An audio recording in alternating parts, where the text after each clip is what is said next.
लग्नासाठी पैसे देण्यास बँका नकार देत आहेत। मुंबईतही सारस्वत बँकेच्या विरार शाखेने लग्नासाठी पैसे देण्यास नकार दिलाय। बँकेमध्ये पैसे नसल्याचं कारण या बँकेच्या व्यवस्थापकांनी दिलंय। लग्नासाठी एका आठवड्यामध्ये 2.5 लाख रुपये काढण्याची मुभा केंद्र सरकारने दिलेली आहे आणि बँकांना तसे आदेशही देण्यात आलेत।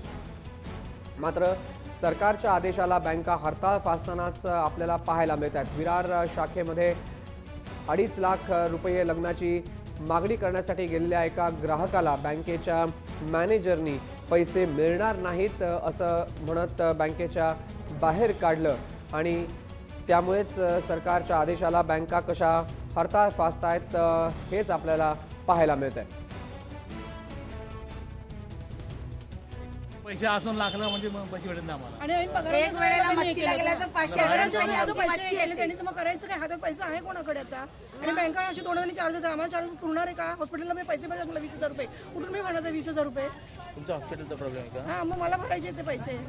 इमर्जन्सी औषध पण एक मी डायपर पण घेऊन आली। माझी सासू हॉस्पिटल घरी आजारी जागेवर आहे, आता मी इथे उभी राहिली तर तिच्याकडे बघणार कोण आहे?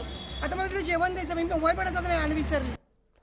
तर हाच सगळ्यात महत्त्वाचा प्रश्न आहे की या मुजोर बँक अधिकाऱ्यांवरती आता कारवाई कोण करणार। मात्र सारस्वत बँकेने सरकारच्या आदेशाला हरताळ फासलाय आणि याचाच आढावा आमचे प्रतिनिधी मनोज सातवी यांनी घेतला।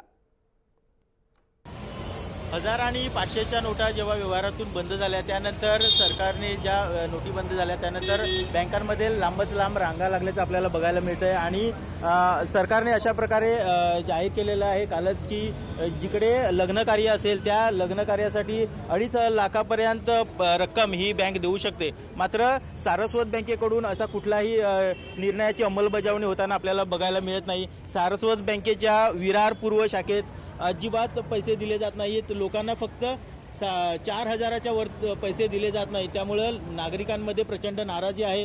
आपण बघू शकतो इथे सकाळपासून रांगेत उभं आहेत लोक, मात्र कुठल्याही प्रकारचे पैसे देण्यास 4,000च्या वर पैसे देण्यास हे बँक आहे ही टाळाटाळ करते। त्यामुळे लोकांमध्ये अतिशय रोषाचं वातावरण आहे। जय महाराष्ट्रसाठी मनोज सातवी, विरार।